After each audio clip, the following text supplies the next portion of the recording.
சரிடா, யாருக்கு ஓட்டு போலான்னு இருக்க? ஏன்னா நீங்க வேற எனக்கு ஓட்டு பத்தி ஒண்ணுமே தெரியாதுண்ணே. வீட்டு பக்கத்துல எழுத வந்தாங்கண்ணே, அம்மா ஆதார் கார்டு பேன் கார்டும் கொடுத்து எழுதி வாங்கி பீரல் வச்சுட்டாங்க. இந்த கட்சியில ஒரு 4000, இந்த கட்சியில ஒரு 4000, மொத்தமா சேர்த்துனா எனக்கு 10,000 தருண்ணே. அம்மாவுக்கு ஒரு 10,000, அப்பாவுக்கு ஒரு 10,000, மொத்தத்துல சேர்த்துனா 30,000 தருண்ணே. டேய் தம்பி, நம்ம அப்பா அம்மா வாழ்ந்த ஜென்ரேஷன்லாம் முடிஞ்சுரா. அடுத்து வருது நம்மளோட ஜென்ரேஷன்ரா. இன்னைக்கு நீ ஓட்டை வித்தனை வச்சுக்கவே, நாளைக்கு நம்ம நாட்டை விற்கிற நிலைமை ஆயிருந்தா. அண்ணே, நான் முதல்ல ஓட்டு போடவே போக மாட்டேனே. நான் போடுற ஒரு ஓட்டல என்னன்னே மாறப்போகுது. என்னடா, ஒரு ஓட்டல என்ன மாற போகுதா? அமெரிக்கால தாய்மொழி இங்கிலீஷா பிரான்ஸ் முடிவெடுத்தது ஒரே ஒரு ஓட்டுல தான் இங்கிலீஷ் முடிவாச்சு. பிரான்ஸ்ல மக்களாட்சி ராணுவாட்சின்னு முடிவானது ஒரே ஒரு ஓட்டுல தான் மக்களாட்சின்னு முடிவாச்சு. டேய், நம்ம போடுற ஒவ்வொரு ஓட்டால தமிழ்நாடே மாத்த முடியும்டா. இந்த அளவுக்கு அரசியலை பத்தி தெரிஞ்சு வச்சிருக்கானுங்க. தம்பி இங்க வாங்க.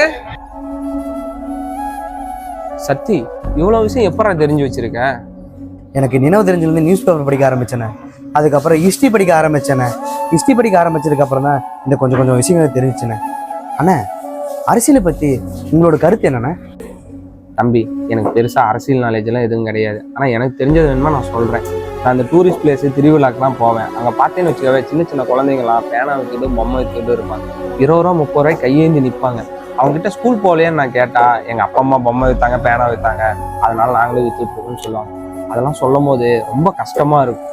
நமக்குன்னு பார்த்தீங்கன்னா தங்கறதுக்குன்னு ஒரு வீடு இருக்கு. ஆனா இங்க சில பேர்த்துக்கு வீடே கிடையாது. எல்லாம் பிளாட்பாரத்துலயும் பஸ் ஸ்டாண்ட்லயும் படுத்துட்டு இருக்காங்க. அவங்க உயிருக்கு என்ன உத்தரவாதம்? எந்த உத்தரவாதமும் கிடையாது. இன்னும் சில பேர் குடிசையில வாழ்ந்துட்டு இருக்காங்க. அந்த குடிசையில கரண்டும் கிடையாது, ஒன்றும் கிடையாது. மழை காலம் வந்துச்சுன்னு வச்சுக்காவே குடிசை அப்படியே அடிச்சுட்டு போயிடும். இதே வெய்ய காலம் வந்துச்சுன்னு வச்சுக்காவே குடிசை பத்திக்கிட்டு எரியும். அவங்க எங்க போய் நிற்பாங்க? இவங்களுக்கெல்லாம் சின்ன சின்ன உதவி பண்ணாவே இதுவே எனக்கு போதும்பா. தம்பி, நீங்க யார் ஜெயிச்சாலும் எனக்கு சந்தோஷம்தான். ஆனா இருக்கிறவங்களை விட்டுட்டு இல்லாதவங்களுக்கு நல்லது பண்ணாலே அதுவே எனக்கு சந்தோஷம். இதுதான் என்னோட கருத்து.